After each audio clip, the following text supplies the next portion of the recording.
This is Season 3 of The Score, the Team Roping Journal's regular podcast, where the team roping world talks.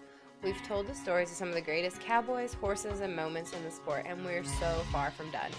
In 2020, we'll bring you more of what you've come to expect, like interviews with the best cowboys and cowgirls we know, and we'll dive even deeper into subjects you care about. Look for more audio editions of the Team Roping Journal stories you might have missed in print, and learn about the great horses shaping the sport and great challenges facing our industry. All this and more in 2020. I'm Chelsea Schaefer. I've always known Tyler Wade as a reacher, as the best storyteller who's ever lived, and as a hustler who worked as hard as anyone I've known to stay on the road. I've always been impressed by Tyler's work ethic and his insane talent. But at the 2019 NFR, I was absolutely blown away by his ability to reach and catch 10 steers as insanely fast as he did, even including that last one where he fumbled his dally. He was fun to watch, and I think in my conversations with so many of the best in the world that he put the team roping world on notice that he's not just the funny guy who tells the best stories and reaches the farthest. And he's one of my close friends, so for years I've really honored his no podcast request. But for Season 3 of The Score, things are different, and he's lost his hall pass. So about a month ago, 2 months ago now, Tyler and I sat down at Denver, and I picked his brain. He loosened up, and we chatted about everything from his struggle with horses that's absolutely known across the team roping industry, now finding a great one in the bay horse that he rode at the finals, his wife Jessie, who's a superstar mom and a superstar barrel racer, and just a little bit of everything. So his partnership with Billy Jack, all of the fun stuff about T. Wade's team roping career is in this episode. So I hope you enjoy it. Stick around for the end for sure for some really funny horse trading, hustling stories. T. Wade is the tradingest sucker you've ever met. So stick around and listen to that part of the episode. It's at the end. Thanks. Talk to y'all soon. Before we get started on today's episode, it is brought to you by Patrick Smith's Great Horse WSR. He's a Donavalina, aka Rooster. You can check out raisingroosters.com for more information, and I'll tell you more about it at the commercial break.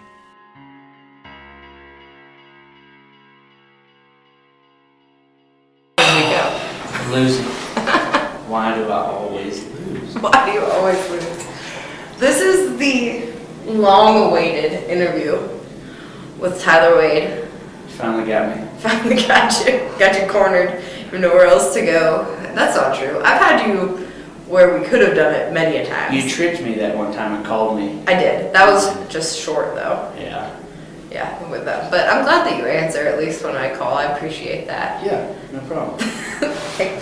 So we've been talking about doing this for a long time, but you didn't want to do an interview. Do you like doing interviews? Or do you just hate it? Do you hate me? Tell me how you feel about interviews. No, I don't mind them that much. I don't really have a good answer for that. Maybe that's why I don't like doing interviews. So. That's not true. But I guess we've talked about it before. Like, you are, I don't know, people, if anybody's ever paid attention to you or watched you, you're hilarious, and everybody knows you're hilarious. But you also don't really like to position yourself highly in the industry, or like you're not worried about your position in the industry, I guess, or marketing yourself. Yeah, I'm not very good at marketing myself, I guess. I just try to focus at roping and stuff like that, and I'm not really big on Instagramming right before a team rope or anything like that, you know what I mean? Like, there's so many highs and lows, like, if I don't catch one for a week, I really don't want to post on social media, you know what I mean? But, I mean, people do good about it, and it's good in the end when they do that, but I'm not as good as I should be at it. Well, I did an episode with Tate Kirchslager the other day, and he said that he used you as an example of guys that hustle, like that there's nobody that hustles like Tyler Wade. Tell me, I guess I want to talk about that, but starting with how you grew up. Like, where did the hustle come from? I mean, I guess just my dad's always traded cows and put on ropings, and my mom's always worked, and I've always liked that lifestyle, but it doesn't pay that good unless you do a lot of things. And I guess 3 out of the last 4 years I finished 10th or 11th in the world each year, and that's not enough money. It doesn't work. It's not, you don't get paid enough. And I haven't really hit any huge licks at the jackpots or anything just to take the heat off financially. And I've made a living roping, but honestly, all of it has to go together. The roping lessons, the horses, the putting on team ropings, the trading steers. I mean, it all goes in together to make it work. I mean, I save my old ropes and sell them for $3 a piece. And I took my old ropes and loose change, and I bought like 15 head of cows with it. Mm-hmm. And those cows have all had calves. They had like $600 calves on their side. So like, just stuff like that. I just think that you see an opportunity to make some money, you better do it. So your parents own an arena? Mm-hmm. They own an indoor arena in Terrell, and they put on junior rodeos and jackpots all the time and stuff like that. So when I can help put on the rope and stuff like that, we do. Or my wife rides futurity horses and outside horses and stuff. And I don't really like the horse selling that much because I don't ever want to make anybody mad if it doesn't work, you know. And it's not every horse works for every person. So we get them every once in a while, and I try to help people make them fit. And they're happy with it, but I don't like to sell horses all the time for a living. Yeah, I understand. That's a hard way to make a living for sure. Yeah, and then, you know, somebody gives $20,000 for a horse, and then in a month they don't get along with it, or it winds up crippled or something crazy. I don't really want them to be mad at me, so I don't try to do that too much. Yeah. And we talked about it a little bit during the NFR when you won one of your rounds, but your horse deal has been a huge struggle throughout your career. And you had Fonzie, so that was amazing, and he kind of like lucked, I don't want to say lucked into Fonzie because he wasn't cheap, but Fonzie ended up being a head horse, right? Right, yeah. On accident, kind of. Yeah, every horse is kind of, I've come through, has been on accident or something. And, you know, when you finish 11th in the world and only clear 50,000, and then people want 75,000 for their horse, it really doesn't make it even feasible to do, you know. And there's a lot of people that make it work, and a lot of people that spend big money can sell horses for big money too. It's just scary to risk that, because when you buy a horse for, you know, 40, 50, 60, 80,000, whatever, like, it has to work. And I can only afford one, so like if that one doesn't work and I can't make a living on it, like, you know, we're at a dead stop. So that's just hard to do, but I mean, at the same time, that's what you gotta do to make a living too. You and Billy Jack decided to stay hooked again this year. Yeah. I struggled this summer horse-wise and stuff like that until I found that bay. So when I struggled finding a horse, I kind of let him down a little bit and didn't do as good as I can do. And I feel like if I get horses on track, he's always on track and got good horses. So hopefully I'll do a better job this year. Did you guys talk about that, or was it just like he trusted? I mean, it's not like Billy talks just a whole bunch anyway, but did you guys talk about at the end of the year, like, hey man, are you sure you want to rope with me after the summer that I had? Like, how did that go? Yeah, I told him, you know, kind of the same deal, like, hey man, if you, no hard feelings, it's a business, if whatever you come up with. And I don't guess he had any people that maybe he wanted to rope with. No better offers so than you. Well, I don't know, say that. I'm just saying we just kind of stick it out. I think we rope good together, and we can do good. I haven't done the greatest job I can do for him, but I know we can do it. So that's a plus to know you can, I guess. Yeah. How you didn't win as much money as you wanted to at the finals this year, but the talk of the finals was how you headed. Yeah. Like, how do you feel like you headed? I mean, were you happy with your finals? I didn't handle a couple of them as good as I could have. Some of them were really good, some of them weren't. The last one I missed my dally on and jerked him and handled him terrible. So I didn't give him, it wasn't 10 perfect steers, but you just take it night by night and not really focus on anything but yourself. But honestly, you know, like, I headed pretty good and caught them all. But like, who knows, if we would have won the first 5 rounds and I'm winning the world, I might have gotten nervous and not caught anymore after that too. So I mean, the scenario was kind of played out where we had nothing to lose and just keep roping. But I mean, I hope I would rope that way if I was still winning the world, but you never know. So, yeah, you know, it's kind of, it's a humbling sport, and it is freaking brutal. Like, you know, caught them all at the finals or whatever, and everybody pats you on the back, but the other day I was at the WCRA and all I had to do was catch and I missed. And then we were high called the American qualifier at Odessa and I waved it off. And I've missed a few in the short hunter lately like that, and it's just, the only thing that matters to me is the last one. It's pretty embarrassing. I missed today too, so I'm not that excited about I know, but for everybody that's listening, I thought, I didn't get to see the roping today, but I thought you were 4-4, but I read the day sheet wrong. It was Spank. And yeah, sorry. Spank did good. He's having a good time right now. You're stuck here with me. Yeah, it'll be alright. Did you, can you talk about your groove at the finals? Like, what did it feel like? Did it just feel so easy? Was it? Being that it was my third time, it gets a little bit, like the nerves kind of die off and you kind of know what to expect. Like that arena is like a two-swing arena. Like you swing twice, you throw it in the middle of the arena, and that's kind of where there's a rhythm there, and if you get out of it, you're kind of off track. So nothing really changes. It just, I tried a few things practicing and changed some stuff up from how I used to do it, and it kind of helped get my groove back. And the steers weren't quite as strong, and their horns weren't as huge, which makes it a lot easier to head on all of them too. So. Who do you look to when you need help with your roping? A buddy of mine, Earl Martin, comes over and we break it down. That's the only guy I break it down with, and he helps me a ton. We will swap bits and head stalls and tie downs. And, the only thing we don't ever swap is ropes, because I like my ropes pretty good. But besides that, we'll saddles, whatever it takes. We'll put different saddles on, or I mean, literally anything that we think we need to focus on. But he's sharp. He's got a great eye for a horse and roping and everything like that. So he can see what I can't feel while we're roping. So it's pretty good to have him help me out all the time. Has he been watching you your whole life? Or? Yep, he's lived across the street our whole life, and actually just bought a place right beside him, some land, so we're going to build over there, and I'm going to rope at his house even more, and yeah, he's just really critiqued me a lot, and he does a heck of a job. We were talking about money a little bit ago and making it, and you brought a little piece of land. What is it that you say at the finals? 3 steers for 3 more years, or? Well, we're 5 steers or 5 years away, is what I told my wife. She wanted to know when we were going to get a house, and we're still quite a few steers away from that, I guess. So dang it. It just depends on how it goes. Yeah. What's your favorite jackpot of the year? We've got a bunch of the big jackpots coming up. Well, I don't know what my favorite one is. Are you getting better at jackpotting?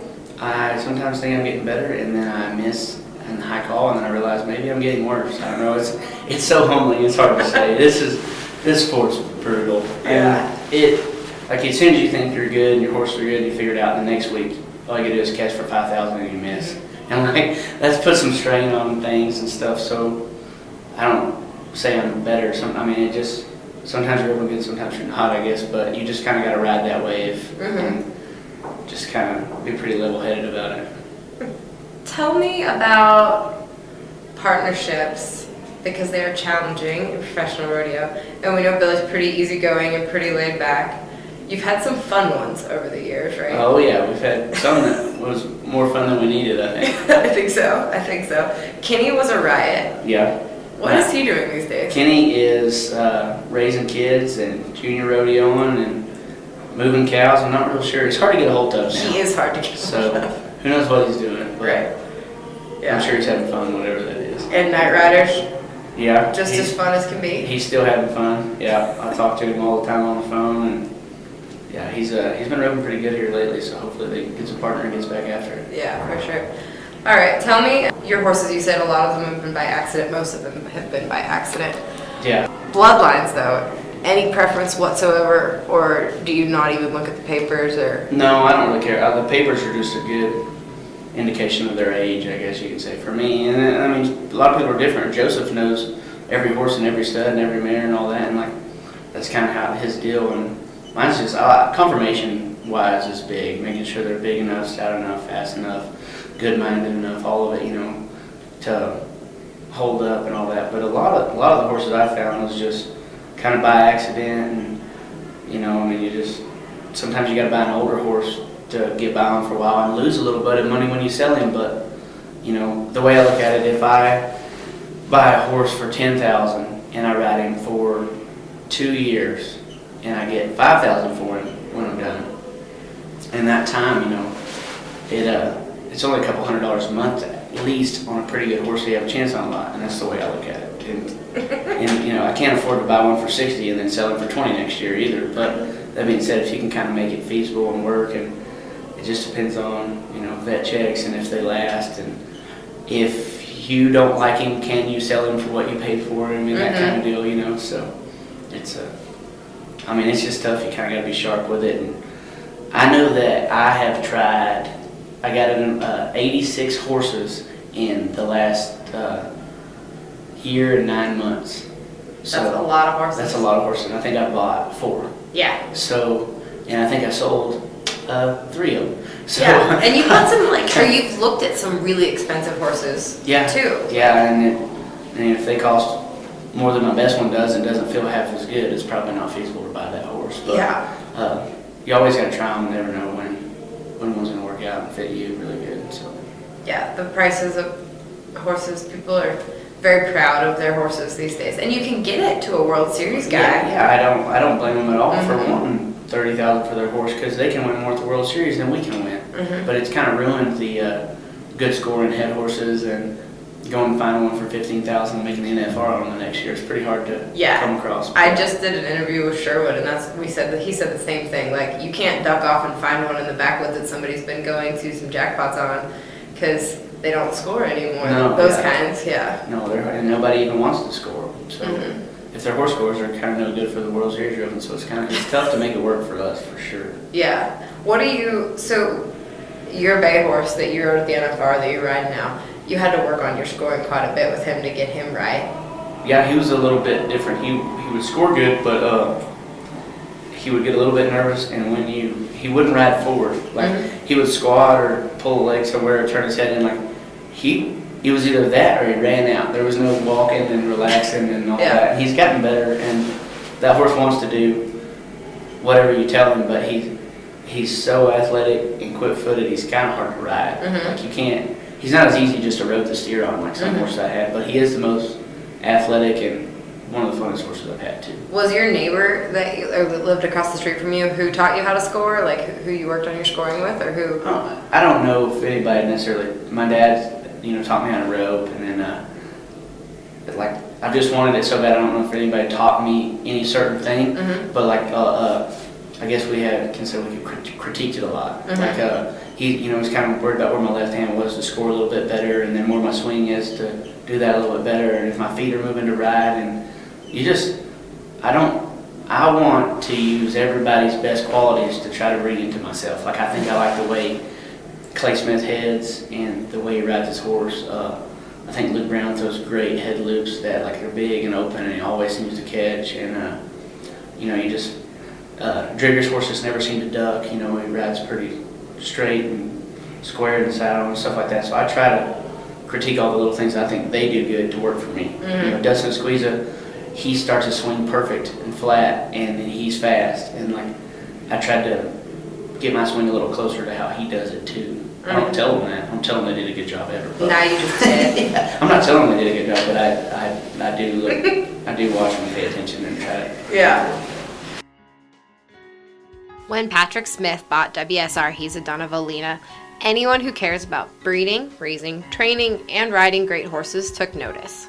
After all, that Dun Stallion Rooster was really the stuff of legends. Raised and trained by world champion Randon Adams, Rooster played the role of backup horse to the legendary Horse of the Year, Diesel, for most of his career. But when Patrick Smith needed that replacement for his world champion mount and former Horse of the Year, Amigo, Rooster was where he turned. The good-boned, hard-stopping stud had made clutch pro-rodeo appearances under guys like Dakota Kirchenschlager, Russell Cardoza, and Cesar De La Cruz, and he showed up at the NFR when De La Cruz needed him most. In the short time that Smith has owned him, the Stallion's earnings have jumped well over $300,000, winning $35,000 at the Bob Feist alone in 2019. Patrick bought him because he was a great one, and now he's standing him to the public for just $1,800 in 2020. The horse is by the Adams iconic producer He's a Son of a Dun, out of Paulina, a daughter of the great Docalina. Crossed on running bred mares, that bloodline produced the great Transmission, who Jay Adams won Salinas on, and who continues to turn heads under Colorado's J.B. James. And Rooster's offspring are already winning at the rope horse futurities under guys like NFR qualifier Cole Davidson. If you're serious about breeding to a stallion that's going to change the game, producing offspring that are meant to win in the roping arena, then Rooster needs to be your first choice. He's had a 100% catch rate on the mares that he bred in 2019, and his books are now open for 2020. It's easy. All you have to do is check out raisingroosters.com for more and call 432-201-3080 for contracts. That's 432-201-3080 for contracts, and you can have a part of the great Raising Rooster program.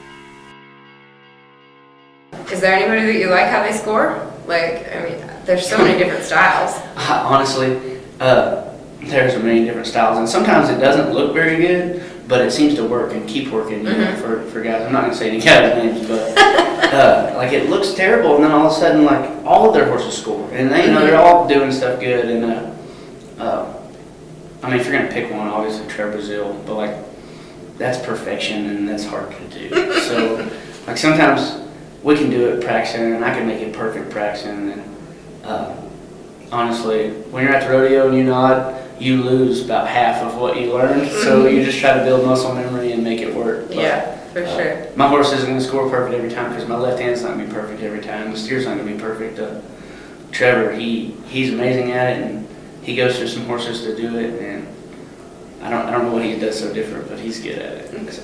Well, now Trevor's riding all kinds of horses that are bred to just flat fly, which your wife seems to have decent access to. Do you ever want to get on any of her futurity horses? No, they're worth more than they'll ever be to head on, so I just let her do her deal. Yeah.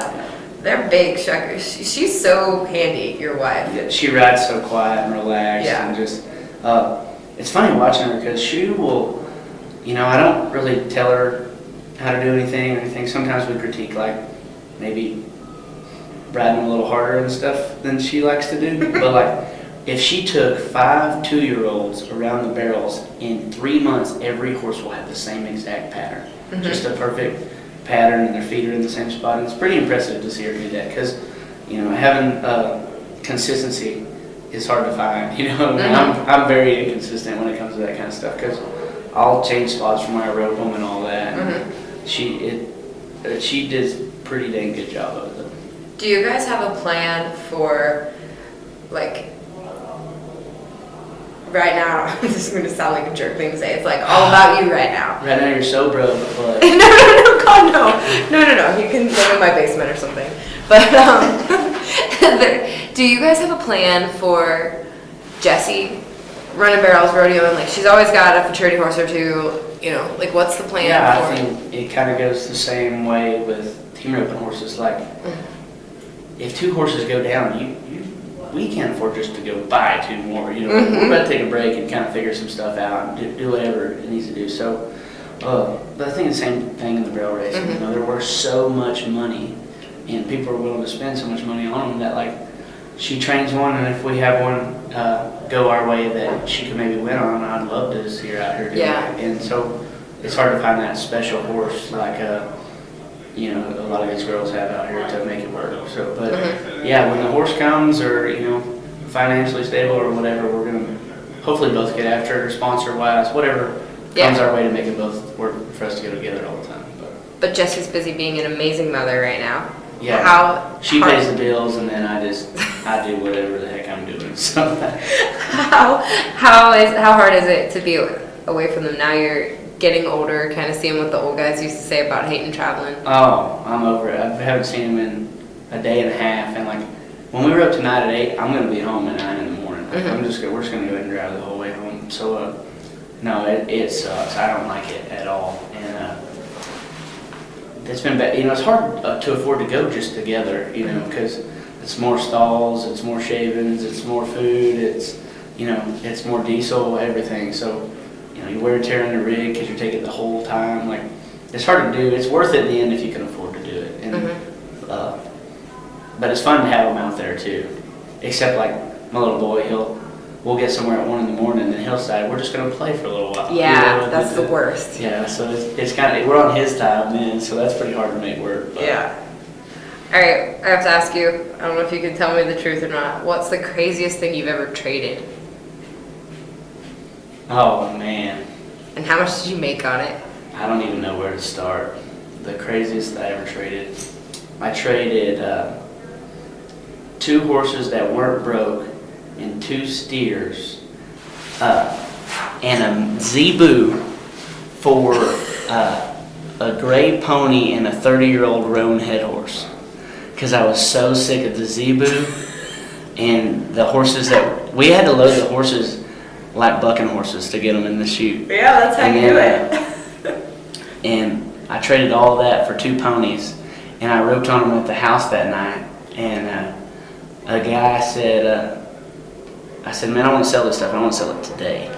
And he said, well, how much do you want for it? And I said, I don't know, $2,000. He's like, I'll give you $1,800. And I said, deal. No questions asked. Deal. That'll work for me. But I don't know what the craziest one is. Wait.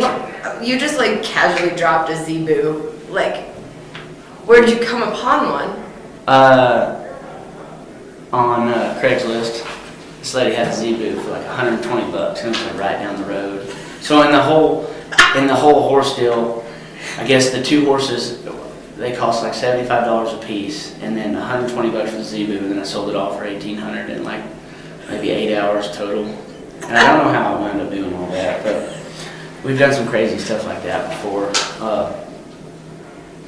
I don't know, we've traded a lot of stuff before. I traded like 8 trophy saddles, a couple steers, and a goat for a trailer one time. And then I traded a trailer for a head horse I sold for $12,500, so that was pretty good, pretty interesting. They had a lot of time in it though, that's for sure. But stuff like that, I don't know, it just seems to come your way. I try not to deal with anything that cheap anymore. Anymore? Yeah, we don't want to get to the bottom of the barrel record. Yeah. So no, I was 15 or 16. We used to go to horse sales all the time, and so to make money, I would ride anything and everything for $25. Mm-hmm. Which at the time, me, I'm like, well, heck, I'll ride 10 a day, or you make $250 or so, and then plus selling a couple, this will be all right. I'll make it work. Well, me and a buddy of mine are riding barn horses then, and he said, this old man came with a sale and said, I need you boys to ride these 2 horses for me. There was an old, like 30-year-old, probably paint horse that was crippled as heck. And then there was a little black that looked outstanding. And he was so shiny and pretty. And he said, T-Wade, what horse you want to ride? I said, I want that old paint. This one I want. I don't want that. There's something wrong with that black. And I'm telling you that I got on the old paint. He could barely walk, and we walked. I was going to walk him in the ring, and he got on that black horse. And this black horse bucked so hard, it bucked him like 10 foot in the air. And when he landed on his hand, it split his right hand in half, 2 fingers on each side, about 3 inches in. Oh my And gosh. he hit the side of the fence and just dang near knocked him out. And they never stopped the sale. They didn't even care. Like, they just kept rolling. And I was like, this man is concussed. Like, we need to call somebody. And I'm telling you, from that day on, I hadn't been to the sale, and I'm not gonna ride one in there. Yeah. And I was like, man, you could literally ruin your whole roping career for $25. So that was the last time I've been. But I used to get off anything bareback or whatever. If it looked like a good road, I'd jump on it. Do some little rope tricks. Yeah, make it look cool. yeah. Now I'm no test dummy anymore. I'm not doing that. So. I think you got on a broodmare in my barn on the concrete once. Yeah, no. That I had just pulled off the trailer from buying out of the mountains. Well, for you, I test him out. I can't just be doing that. $25. Not for 25. Yeah, exactly. Awesome. Well, that is where I will let you end, because I did want you to tell at least one story before this podcast was over. All right. Do you feel like you did a good job? Do you want to end now, or do you want me to be more creative? No, I don't care. What else you got? I mean, I would love for you to tell me stories about rodeoing with Kenny, or rodeoing with Tyler, but. Oh, I'll tell you one story. The first pro rodeo I went to, we were in Lafayette, Louisiana, which is a terrible rodeo for as far as it was for us. It was like, it paid like maybe like $700 to win each round, and it was like 8 hours down there or something. But we were going to film a permit, me and Dustin Davis, so we were going to go. And we were roping or something and left too late. It was like, I don't remember what time it was. It was noon. We were going to get there like 30 minutes after it started if we left now. So we drove 80 the whole way down there. and we're tired. We're kind of over it. I haven't had a driver's license that long, so I wasn't driving very fast. But, or I was nervous driving 80, I guess. But we get like 10 minutes from the arena, and we hadn't ate yet. And we're like, man, I think we got time for Wendy's. And it was like 2 miles from the arena. So they're like, yeah, that'll work. So we go get Wendy's, and we get back on the road, pull in the arena, and we're eating. And I see the team ropers walking in the alleyway, and I've never been there, but I see them walking in. I'm like, oh man, we are second out. Like, we have got to hurry. And when we got in the alley, the first team roped, and we ran down there. Jake Gorman said, "You can borrow my horse." I got on his horse. I'm so nervous. There's people everywhere. The crowd. I've never really roped under those conditions, I guess. And I ran through the barrier, didn't hit the steer, and it was all a blur. And I was so sick when I left. I couldn't even eat my Wendy's after we went all that way. And I was like, that is the dumbest thing we've ever done. But I try to refrain from doing that rookie stuff anymore. What is I mean, obviously, I think everybody that's rodeoed as long as you have has been turned out for one reason or another. Have you ever been actually turned out for a super stupid reason? Yeah, I'm not telling you that. But yes, there's been, like our rookie year, we literally did not know anything. Mm-hmm. So like, you and Dustin were rookies together? No, he knew. Like my rookie year, yeah. I didn't know anything at all. I was kind of by myself. And like, me and Dakota Kurtzer was kind of rope at a few rodeos around the house.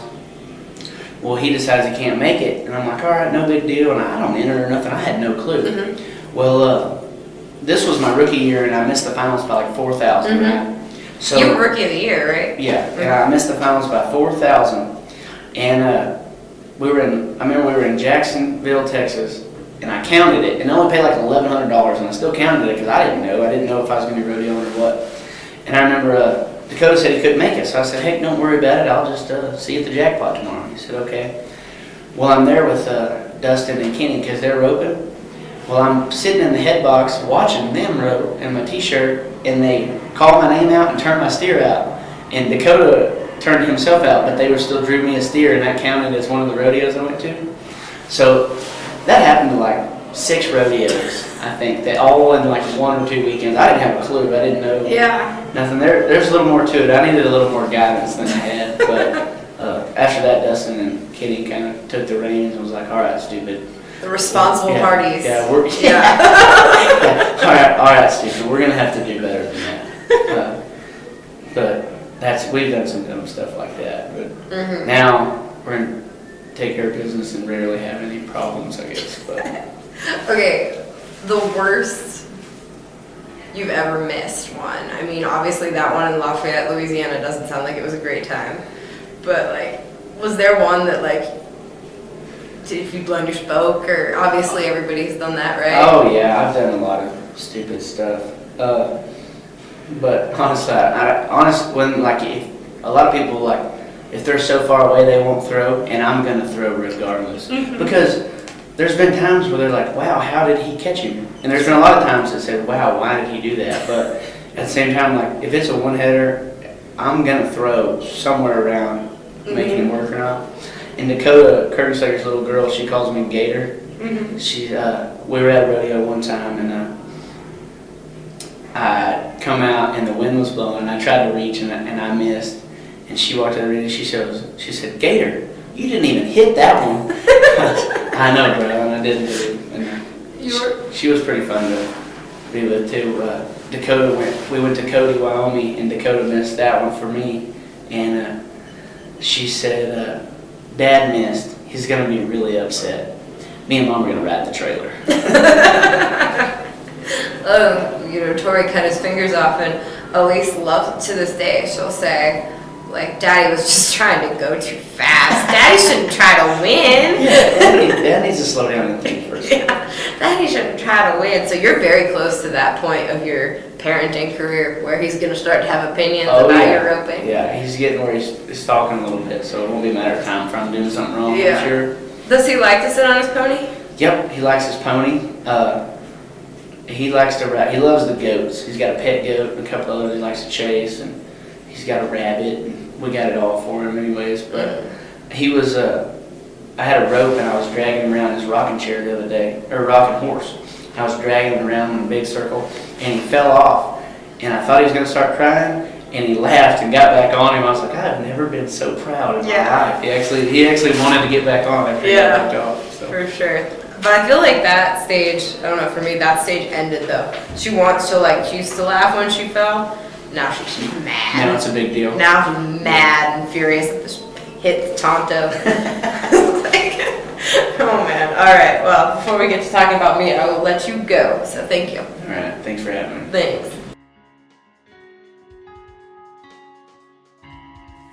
Before we go, we've got to remind you this episode was sponsored by Patrick Smith and WSR He's a Donavalina, known as Rooster.